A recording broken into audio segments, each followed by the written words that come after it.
Debbie Marcoux is licensed by the Department of Financial Protection and Innovation under the California Residential Mortgage Lending Act, NMLS ID 237926. Also licensed in Arizona 0941504, Florida L076508, Georgia 69178, Idaho MLO 208023796, Illinois 031.0058339, Missouri, North Carolina I210940, Nevada 57237, Oregon, Tennessee 184373, Texas, Washington MLO 237926. She's a mortgage mom. She can get things done when you're in need and don't know where to go. Pick up the phone and call Mom.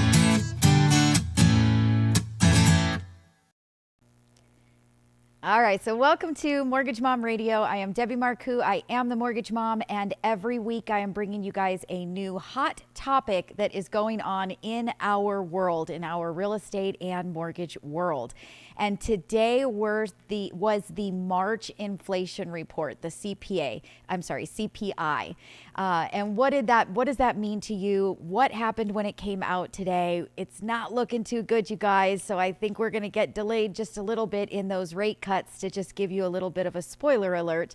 But we are going to talk about that today. We're going to talk about what went up, actually what came down, what can we control as the people of the United States in order to try to help get that inflation down so that we can start seeing those rate cuts happen, bring our credit card payments down, bring our mortgage payments down, and make things a little bit more affordable. So it is going to be a very good show today. I do want everybody to join in and be part of the show. I do want you to ask your questions. If you are here and you are live with us, I do want you to tell me that you're here, put it into the feed, say hi. This is an interactive show, and I do want to make sure that I'm bringing you the information that you need to know. So how do you make sure that you can be live with us when I am in studio on Wednesday at 1 p.m. Pacific time? Well, you text the word live, LIVE, to 844-935-3634. That's 844 We Lend for You. WELEND and the number 4. That will get you a text once a week to let you know that we are live, and I always let you know what the topic of the day is. So maybe it's a hot topic to you and you want to jump in and be part of the show, and maybe you're just not that interested in that day's topics, so you don't have to watch. I don't spam you, and I promise I am not going to send you a million text messages. You are literally going to get that one message per week. So once again, text LIVE, LIVE, to 844-935-3634. That's 844 We Lend for You. WELEND and the number 4. That is the same phone number to call my office. Get yourself a consultation. It is all free. We want to be helping everybody right now to get ready for their purchase, for their next purchase, whether it's your first purchase, it is going to be your last purchase. We want to be able to get you guys all ready to go. So make sure that you do give us a call and get that consultation. You can also head over to our website at mortgagemomradio.com, and you can book your appointment right there on our calendar, and then we will give you a call. So with that, I can see that I've still got some people jumping on. We are going to take a 60-second, I swear, and it might be even less than that, but a quick commercial break. And when we get back, we're going to jump into this CPI data, the inflation report that came out today, right here in April the 10th. So stay tuned. We'll be right back. This is Debbie Marcoux, the Mortgage Mom. Are you thinking about buying, refinancing, selling? Are you relocating to another state? Well, we are here to help you at Mortgage Mom Radio. Give us a call, go to our website, or send us a text message. The phone number is 844-935-3634. That's 844 We Lend for You. WELEND and the number 4. Or head on over to that website at mortgagemomradio.com.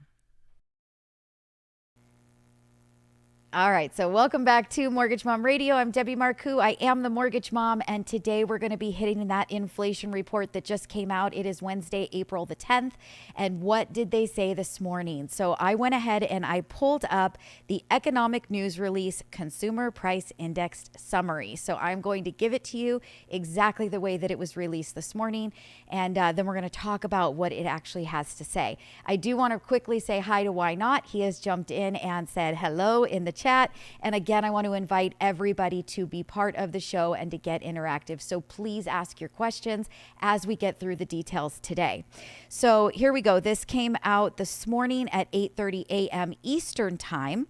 And it says the Consumer Price Index for all urban consumers increased 0.4% in March on a seasonally adjusted basis, the same increase as in February. The U.S. Bureau of Labor Statistics reported today. Over the last 12 months, the all-time index increased 3.5% before seasonal adjustment. The index for shelter rose in March, as did the index for gasoline. Combined, these two indexes contributed over half of the monthly increase in the index for all items. The energy index rose 1.1% over the month. The food index rose 0.1% in March. The food at home index was unchanged, while the food away from home index rose 0.3% over the month. The index for all items less food and energy rose 0.4% in March, as it did in each of the two preceding months. Indexes which increased in March include shelter, motor vehicle insurance, medical care, apparel, and personal care. The indexes for used cars and trucks, recreation, and the new vehicles were among those that decreased for the month. The all items index rose 3.5% for the 12 months ending March, a larger increase than the 3.2% increase for the 12 months ending February. The all items less food and energy index rose 3.8% over the last 12 months. The energy index increased 2.1% for the 12 months ending March, the first 12-month increase in that index since the period ending February 2023. The food index increased 2.2% over the last year. So that is what we are, going to be talking about today. Kind of that was their general brief overview of what the CPI was, the report that they gave us today. So what does all of this mean to you guys, right? Basically, the most important thing to know is that we were expecting the inflation to come in at 3.2%. And instead, it came in at 3.5%. So that means that our inflation actually increased rather than decreased. Last month in February, the exact same thing happened as well. We increased, we didn't decrease. So what does this mean to interest rates? So number one, investors did not like it whatsoever. So today we're having a bit of an off day in the mortgage world. As I've explained many times to my listeners, interest rates for mortgages are not directly connected to the Federal Reserve prime rate. We are actually connected to mortgage-backed securities, mortgage bonds, and 10-year notes, etc. So as news comes out that can rock the market, we can actually see our interest rates get rocked a bit. So as of today, with this new report, we are seeing interest rates now start to surge a little bit in the wrong direction. Now, still, we are down from where our highest levels were in October of 23. So that's the good news. And a lot of times we'll see these things happen, and then we'll go up today, maybe go up tomorrow again, and then we'll start to kind of sizzle down maybe a little bit next week and kind of calm down. But that is actually what is happening today. But what does it mean for the long haul, right? What does this mean in the long term? So the Federal Reserve has come out and said numerous times that their plan is to hold interest rates higher for longer, We've heard that 100 times. I've talked about it on the show numerous times as well. Well, higher for longer, they are set. They are not going to start to cut interest rates until they feel that they are seeing the inflation start to reduce and that is going to continue to go down to that level of 2% that they want. Well, right now, 2 months in a row, we have now gone up rather than down. So what does that mean? Well, they steadfast last time that they met. The Federal Reserve met 2 weeks ago. We did a show, or actually 3 weeks ago, we did a show about it. And they said that they were still anticipating that they were most likely going to cut interest rates at least 3 times this year. And many people, many analysts were expecting that they were going to start cutting interest rates come their next Fed meeting in June. You remember the mortgage mom saying that I wasn't betting on that. I was actually betting that we weren't going to see interest rates cut until probably the beginning of fourth quarter. That is my guess as the mortgage mom. Possibly, maybe as early as maybe July, August timeframe. But I didn't think so. I really think that we're looking at last quarter. Well, with these increases 2 months in a row, we're obviously not moving towards that sustainable level that they want of 2%. So I highly doubt at this point that we are going to see them cut rates come the Federal Reserve meeting in June. Now, that doesn't mean that it can't happen. This is all my opinion, reading into the market, having been in the business and the industry for as long as I have been. But I do believe that this is pretty much put the nail in the coffin as far as being a possibility of a rate cut come June. So that moves us then on to the next Fed meeting after that to see what they'll do at that point. So the longer and longer that we push out and we start to see that we're increasing, not decreasing, could mean many things. Some people have talked about the fact that they could possibly increase the prime rate again if we don't start moving in the right direction. Others have said they don't think that they're going to increase it any further. It is just going to stay where it's at, and it is going to be higher for longer. So it depends on who you watch and who you listen to and what information that you extract and what you read into it and what you believe is going to happen. But in my personal opinion, I think personally that we've got at least 2 more Fed meetings of higher for longer before we start to see them ease and possibly make a rate cut. So that is my projection, the mortgage mom. That is my opinion. That doesn't mean that that is what's going to happen. So the best thing that we can do is just follow along and watch and see if it turns out in the way that I believe that it will. So what does it mean for you? Well, it means that the higher that they keep the interest rates, for the longer that they keep those interest rates, the more expensive things are going to be. So your credit cards are going to cost you more. Obviously, financing a car is costing you more right now. Everything is costing more because the money to borrow is more expensive. So buckle down, guys. That's the first thing that I can tell you. Buckle down and make sure that you are only spending money on what you need to. And why do I say that? Well, we're going to get into that in just a second here. So I can see that Heidi did jump on and says, hi, all. And Diana says, who are you recommending for credit repair? So Diana, we are currently working with a gentleman. His name is George Hartman. He has actually been doing a really wonderful job for our clients. You are more than welcome. You've emailed with me before. You've actually talked with me before. I think we actually started our relationship of communicating probably 6 or 7 years ago. So I always welcome you to reach out to me if you'd like, and I'd be more than happy to give you his contact information. George is an amazing credit repair resource, and he's a one-time fee. It's not an ongoing recurring cost until your credit gets to where it needs to be, which could be never. He is a one-time cost, and you guys are going to talk about the game plan, exactly what he's planning to do, how long he's going to work on that credit for you, which accounts is he going to work on, what accounts are you going to work on. So maybe there's some accounts that you could pay down, etc. So he is going to build that game plan for you. So George is fantastic. Reach out if you have any further questions or you want his contact information. And I do want to remind everybody once again, I love Diana's question. It had nothing to do with what we are talking about today. And this is an open interactive show. So when you do have questions for me, throw them in there. It does not have to be about the topic of the day. I will make sure that I read them out loud and I answer them for you. I want you to get out of this show what you need to get out of this show. So please, you guys, get interactive. Let me know that you're here and ask your questions. So with that, we are going to take, again, another quick 60-second break. It's just for me to get some water. And then we're going to start talking about things that you can do to try to help get us to rate cuts sooner than later. So stay tuned. Don't go anywhere. We'll be right back. This is Debbie Marcoux, the Mortgage Mom. Are you thinking about buying, refinancing, selling? Are you relocating to another state? Well, we are here to help you at Mortgage Mom Radio. Give us a call, go to our website, or send us a text message. The phone number is 844-935-3634. That's 844-WE-LEND-FOR-YOU. WELEND and the number 4. Or head on over to that website at mortgagemomradio.com. Debbie Mark.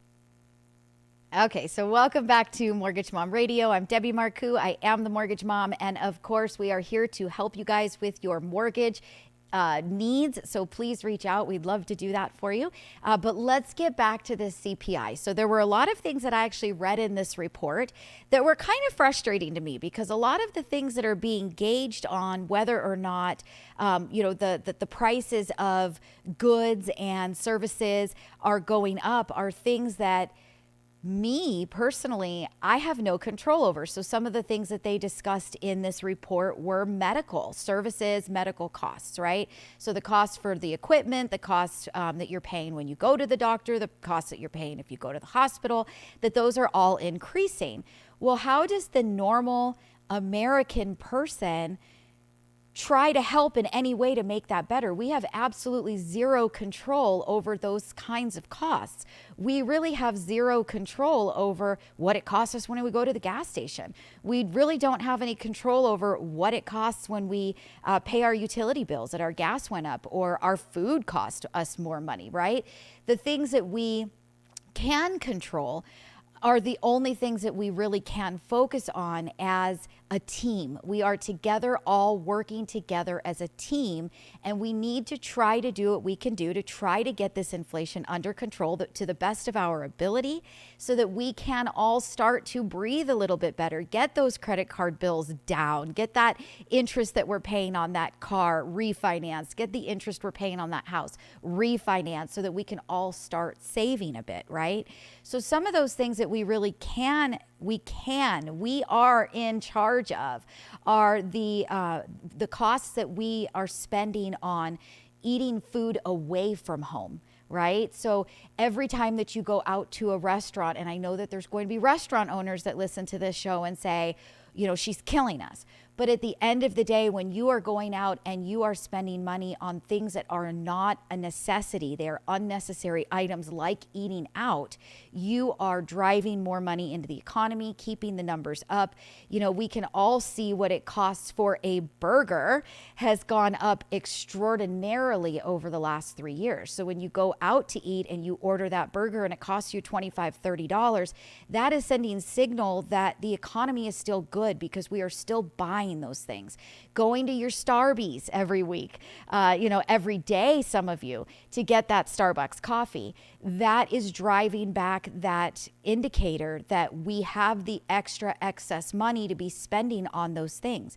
Apparel, I know we all love to get a new outfit, and sometimes you really just need them. So let's be honest, let's be real. Every now and then your bra breaks, you need a new one. Your undies get a hole in them, you need one. Your pants get a hole in it, you need it. Your kids grow out of a certain size and you have to buy apparel, obviously. But what we want to do is we want to try to cut back on the unnecessary spending. Before you hit the buy button, do you really need that item that day? Is it something that you really need to have? That is where we can all come together as a group, as a community, as a nation, and say, we are done If we stop spending on the unnecessary, it will send a chain reaction throughout everything. If we are not buying extra excess, then there's less shipping happening. There's less, manufacturing of that item happening. There's less trucking happening. There's less gas being bought, right? If we're not going on those really long trips and those vacations and buying that gas at the pump, then that money, for that fuel is going to that it's that drive, it's that need for making more fuel. They're getting what they want from us because we are giving it to them. So the best thing that I can tell you guys is do the best that you can to cut out the unnecessary spending. Cut out as much as you can. And until everybody does that together, we are going to continue to see this inflation be a problem because they are marking the prices up everywhere we go, and we are still giving them what they want. We are still spending the money. We are still paying at the register for it. So we need to stop the spending. That is going to be the biggest thing that you can do collectively as a group, as a nation, all of us together as a whole, as Americans, is to stop the unnecessary spending. That will get us there faster than what you could ever believe. If you think about something as simple as COVID, they locked us all up in our houses. They told us we couldn't go anywhere. We had to stay where we were. We could only, only the necessary workers were the ones that were still going to their jobs, right? And it basically shut down the economy for however long that was before they finally started saying, okay, people can start going places again and doing things. It is something that simple that if everybody got on the same page and said, we're going to stop. I'm not going to go to that Starbucks today. I'm not going to go out to dinner tonight. I am not going to, drive 5 hours and spend the night in Vegas and get a hotel room for 2 nights. If everybody could just stop, honestly, for a couple of months, just stop, we would actually see that ripple effect. So I know that I don't have a big enough voice to get out there, to get this message out there. I know that, right now I've got 13 people watching my show with me. 13 people. I don't have a big enough voice to get this out there, but if a couple of you listen to me and pass this on to somebody else, and then they pass it on to somebody else, that is going to be the goal. This is what people need to hear that nobody's talking about. But do I think that things are going to get better? Yes, I do. Do I think that we're still going to see interest rates come down? Yes, I do. Do I think that we're going to see 3 rate cuts this year? There's a really good chance that that's going away very quickly. We might be down to 2 rate cuts at this point. Another bad inflation report comes out. We might be down to 1, and another bad inflation report the next month comes out, and we may not be seeing any rate cuts this year in 2024. So we all need to be very conscious of what we're doing, what we're spending, and what we're spending it on. And I hope that I have driven this home enough to get everybody, involved and excited and wanting to be on the same path. Why Not did say, hi, Debbie, I have an opportunity available for the 5th, possibly last time, to go abroad for class. It will require a loan, but I'm wondering how it will affect my obtaining a mortgage later. And then he said specifically in August. So I am going to answer that for you. And then Armando says, agree. So thank you, Armando, for jumping in on that. I appreciate it. So, and I hope that everybody agrees. I hope you guys understand that we can only control so much, but what we can control, we need to try to take that control back. It is very, very important at this point. So let's get back to Why Not. Let's answer his question. So he says, hi, Debbie, I have an opportunity available for the 5th, possibly last time, to go abroad for class. It will require a loan, but I'm wondering how it will affect my obtaining a mortgage later. So everybody's mortgages are based on your debt to income ratio. So if you take out a loan and you have a monthly payment for that loan, we are going to account for that monthly payment in your debt to income qualifications.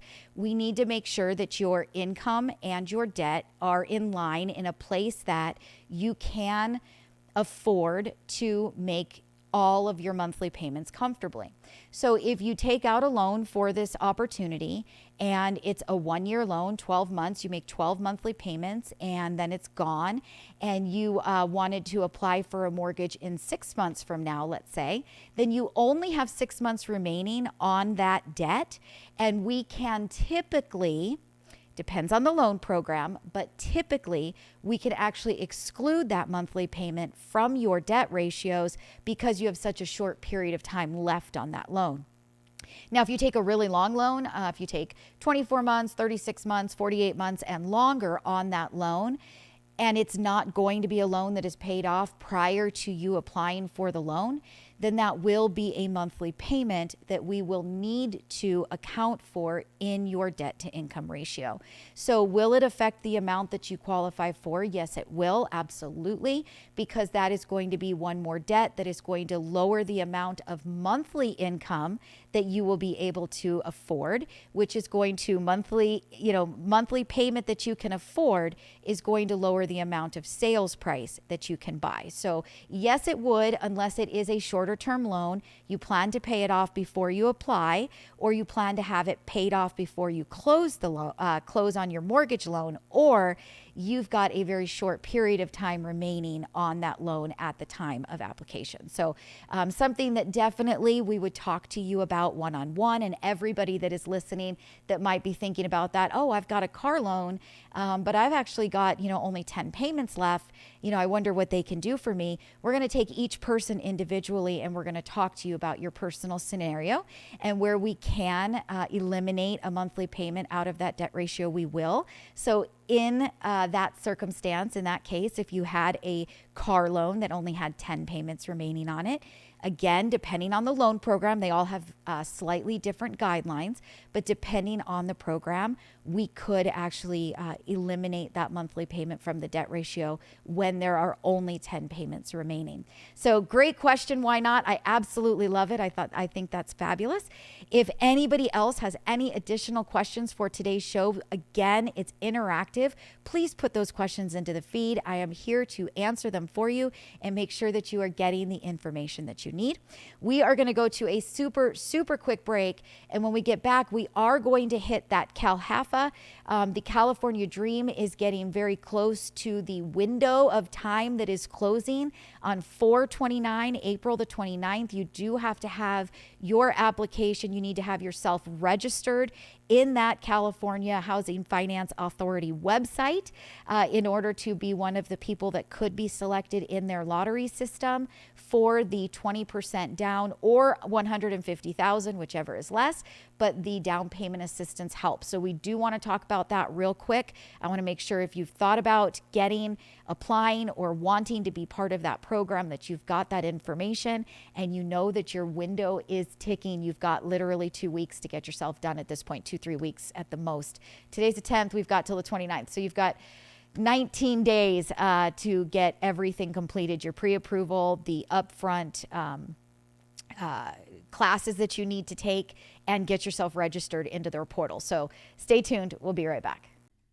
This is Debbie Marcoux, the Mortgage Mom. Are you thinking about buying, refinancing, selling? Are you relocating to another state? Well, we are here to help you at Mortgage Mom Radio. Give us a call, go to our website, or send us a text message. The phone number is 844-935-3634. That's 844-WE-LEND-FOR-YOU.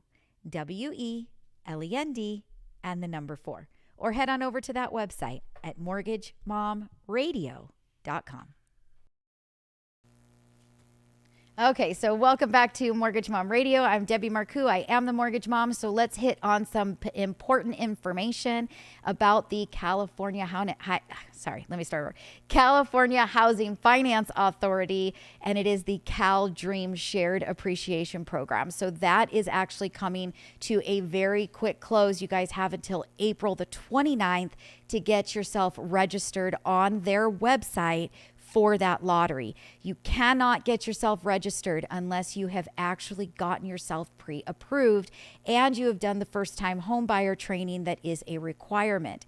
So let's talk a little bit about that to see if it's something that works out well for you. And then let's talk about how you guys get everything started. So number one, most important thing is that you do have to be a first generational home buyer. So what exactly does that mean? It's a little bit different than a first-time buyer. It is a first-time generational home buyer. So that means that whether there's one person on the application or two people on the application, somebody on that application has to be considered a first generational home buyer. That means that their parents did not own a home. They are the first generation within their family that is trying to get to home ownership. They're trying to achieve that goal. If there are two people on the loan, both first-time home buyers, at least one of them has to be a first generational home buyer. So that is probably the biggest factor that you guys need to make sure that if you were thinking you'd like that program, that you are falling into that category. But let's check that off the list and say you fell, you're there, you're good. Number two, you do have to have at least a minimum of a 640 credit score. That is very, very important. So if you don't have a 640 credit score, that's okay. You can always give us a call and we can talk to you about your credit. There might be some very quick things that you could do to get that credit score raised quickly. So we might be able to look at that credit report and say, hey, why don't you pay this credit card down to this balance? We'll do what's called a rapid rescore to get your credit score improved to that 640 mark. So you do have to have that 640 credit score, though. It is very important. So if you know you have that 640, you're a first generational home buyer. So far, you've checked off two of the boxes in who qualifies for this program. Number three, the price of the home that you are trying to purchase, you need to be within a debt to income ratio of 45%. So it does have a lower debt to income ratio that is allowed for the program. So if you went to a loan officer previously and you were pre-approved and you were going to do an FHA loan and they pre-approved you for a certain dollar amount, there is a chance that that pre-approval is no longer valid because FHA does allow a much higher debt ratio in qualifying for a loan than conventional and most certainly CalHFA. So we want to make sure that we do look over those numbers, but as long as we can get you into a sales price that is within that 45% debt to income ratio, then you are rocking. So those are really the main things that are going to qualify you. Now, there are income levels that are important that we need to look at.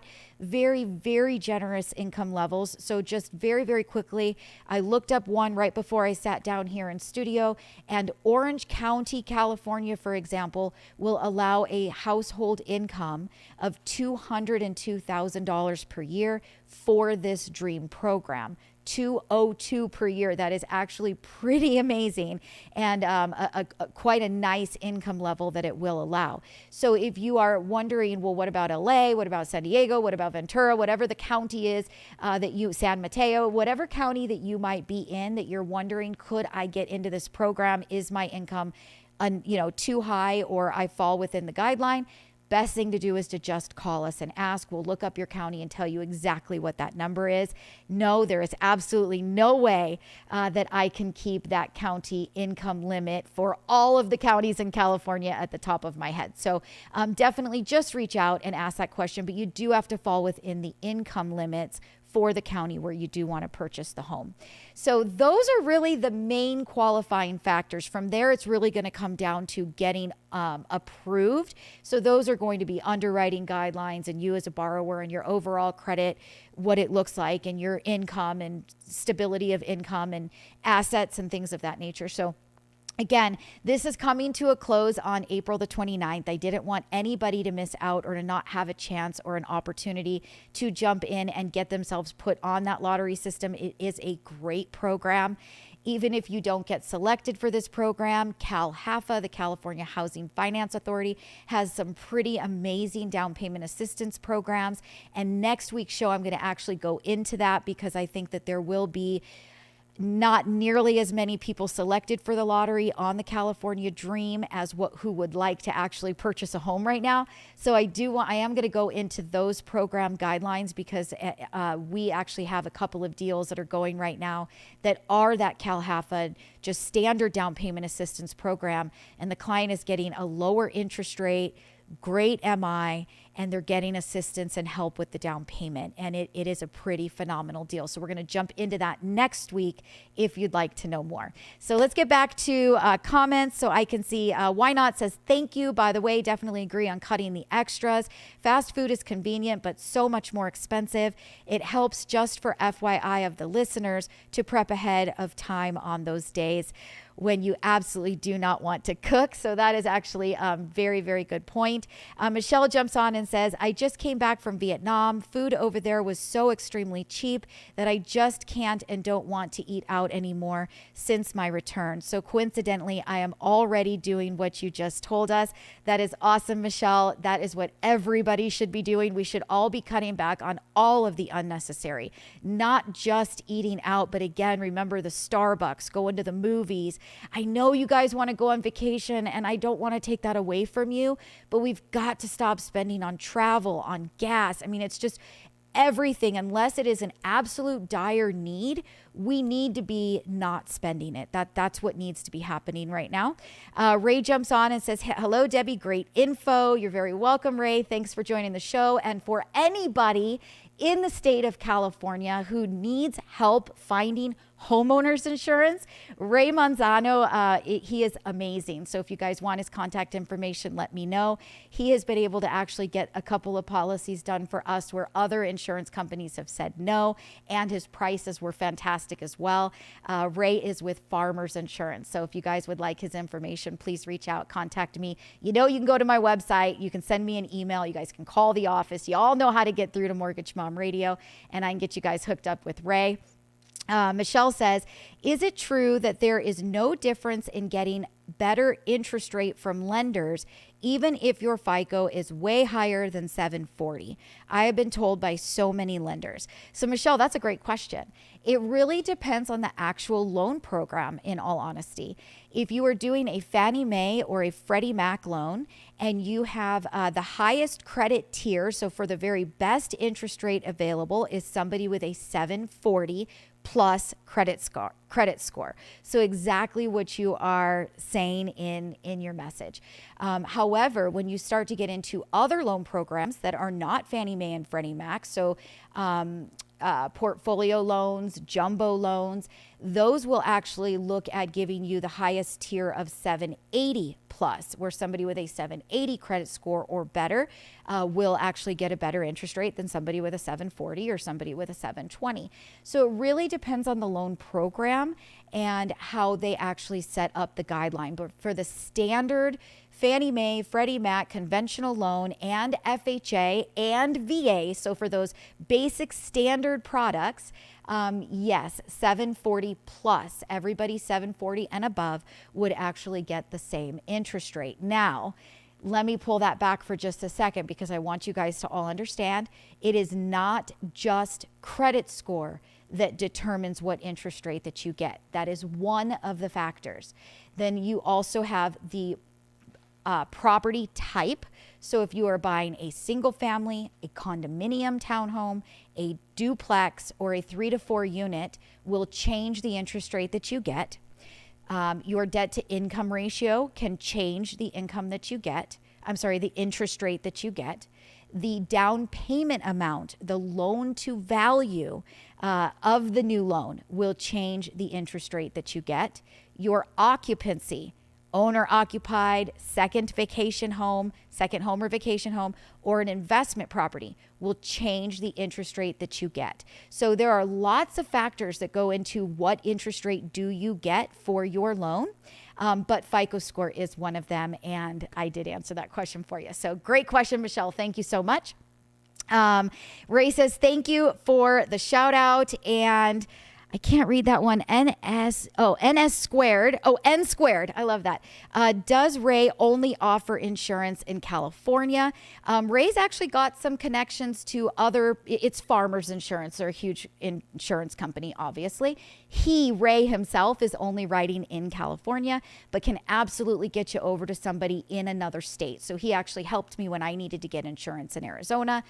So he can help you and get you referred off to another agent if you need it in a different state. And he does say, which state are you looking for? So maybe Ray, something I don't know, maybe Ray can help in other states as well. And then Why Not says, you mentioned Fannie Mae and Freddie Mac. Can you choose your mortgage lender, or is it chosen for you? Okay, so that's a great question. I like that question. We have underwriting guidelines, and every entity, so Fannie Mae, Freddie Mac, FHA, USDA, and then portfolio, which a lot of people will refer to as jumbo. Some of those are going to be non-qualified mortgages, but portfolio, which means that it is not really the big government agencies, right? Every single one of those that I mentioned all have different underwriting guidelines. None of them have the same guidelines at all. So depending on who you are, your down payment amount, and what you are trying to purchase, your debt to income ratio, your credit score. So everything that I went through with what determines your interest rate is also a factor of what determines which loan program is the best loan program for you. So depending on what you need, you're going to talk with your loan officer, and they're going to figure out which hole do you fit into the best. And then they're going to talk about, whether that's conventional or whether that's a government loan like an FHA. Now, when it is conventional, though, Fannie Mae is one option, Freddie Mac is the other option, and they have different underwriting guidelines. So depending again on, I need a conventional loan, this is where I fit the best. I have 20% down payment and I don't want to pay mortgage insurance. Okay, so that just took out FHA completely. No go. We're looking at conventional loans. Okay. My loan balance is going to be within the county loan limits for conventional. So, okay, we just took out jumbo. No reason to go into a jumbo loan when they typically have a much higher interest rate. Now we're going to look at the very small, intricate details. So if there's things like rental, trying to use rental income. So you're buying your first investment property, or you are moving up into your next home and you're going to rent out your departing residence. As an example, we may select Freddie Mac, or we may select Fannie Mae based on how long have you ever been a landlord before? And then which one is going to help us to get you qualified for more? So they all have very different underwriting guidelines, and we're going to select which one that you fit into the best. So can you choose? Sure, you could say, hey, I looked it up and I really want to have my loan with Freddie Mac. Okay, great. I'll make sure that we underwrite to the Freddie Mac guidelines. But typically, a borrower isn't really too concerned with who's going to have the underlying paper of the loan. They're more concerned with getting the loan. And so we're going to select which entity is going to work best for you. So N Squared says, oops, I spelled your name, the Commonwealth of Massachusetts, Ray. Okay, so Ray asked him, where are you looking? And he's looking for the Commonwealth of Massachusetts. So I'll let Ray and you guys get into that through the chat box so you guys can talk to each other. And again, remember that you're more than welcome to reach out to me. So if you want Ray's direct information, happy to give it to you. You can just send me an email. You can go to my website, go to mortgagemomradio.com, and you can click on the contact us and you can send me an email. You can call my office. Either way, I'll make sure that I get you connected if you guys don't connect in the chat. So, but great questions. I love that you guys are talking to each other. I love that you are getting interactive. I hope that I drove home the idea today about how important that it is that we all cut back on spending on everything. And I know that that doesn't sound fun. It's not. Ladies, stop getting your nails done. Ladies, stop buying those, new clothes for your weekends. Ladies, stop going out on the weekends. Guys, stop golfing.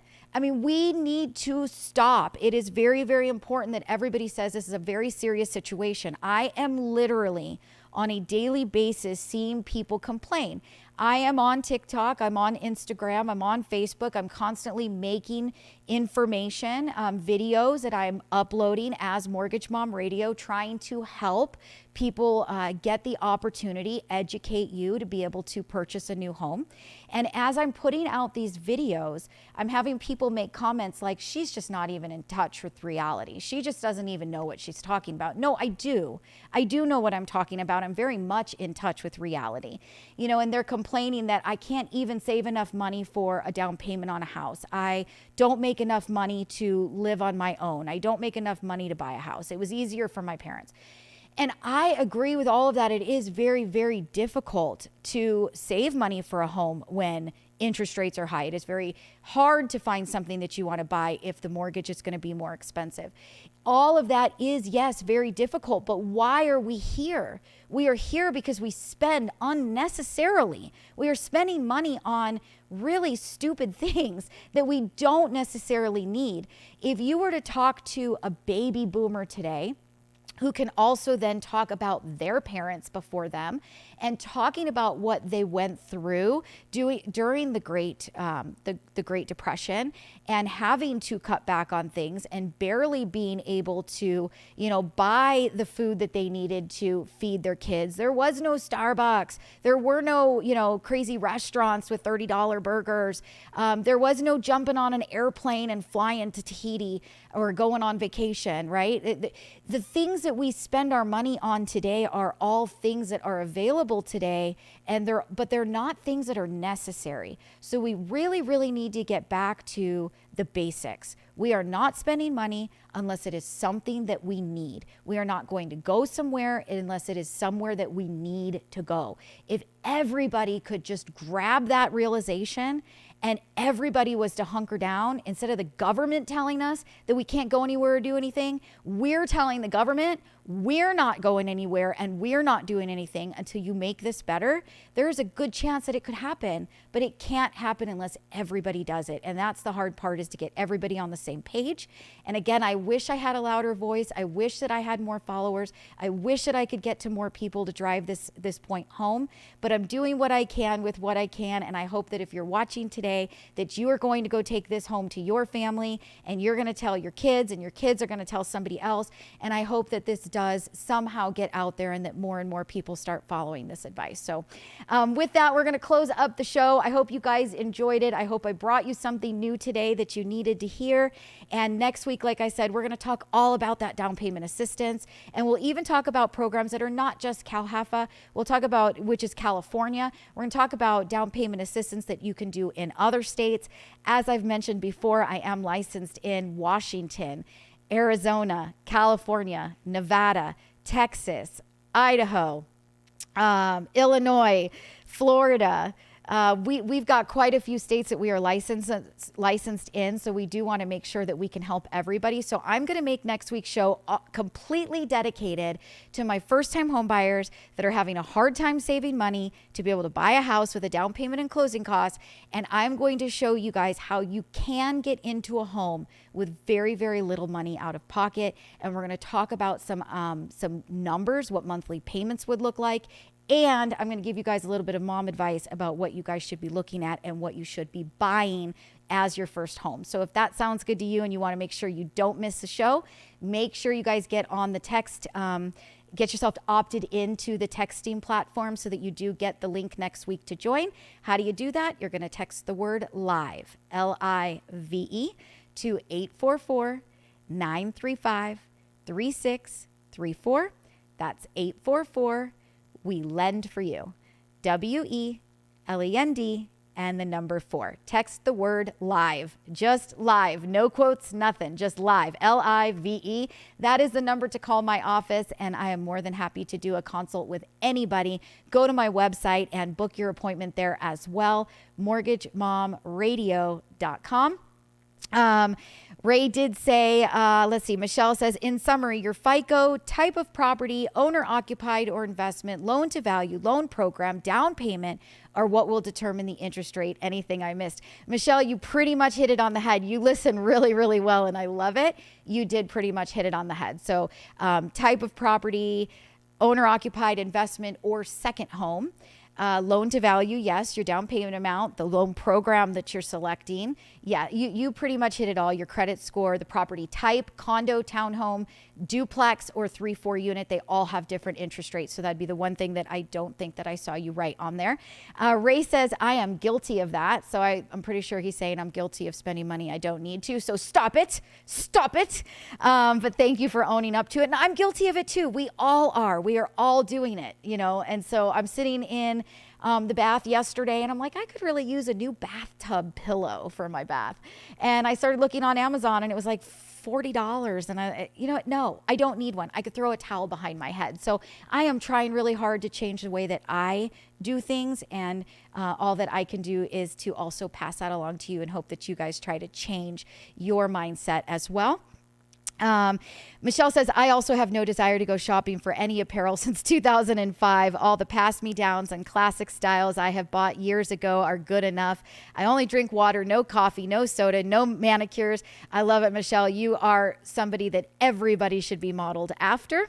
And to be honest with you, anything that you bought in 1995 to 2005, that's all coming back anyway right now. You're probably really hip. And she said, I showed my girls to buy their first home when they were 25 and 27. So that's fabulous. And that's what we want to do. So I hope that you guys enjoyed the show. If I don't see any other comments come in here, I'm going to shut it down for the day. And again, we're going to talk all about those down payment assistance programs next week. And whether you're in California, we will touch on those. And then we're going to also touch on programs that we have available for outside of California so that you can see how you could become a homeowner if you feel like there's just no way to save. So we'll be back next week, Wednesday, 1 o'clock. Talk to y'all real soon. Bye-bye. Debbie Marcoux is licensed by the Department of Financial Protection and Innovation under the California Residential Mortgage Lending Act, NMLS ID 237926. Also licensed in Arizona 0941504, Florida L076508, Georgia 69178, Idaho MLO 208023796, Illinois 031.0058339, Missouri, North Carolina I210940, Nevada 57237, Oregon, Tennessee 184373, Texas, Washington MLO 237926. She's a mortgage mom. She can get things done when you're in need and don't know where to go. Pick up the phone and call mom.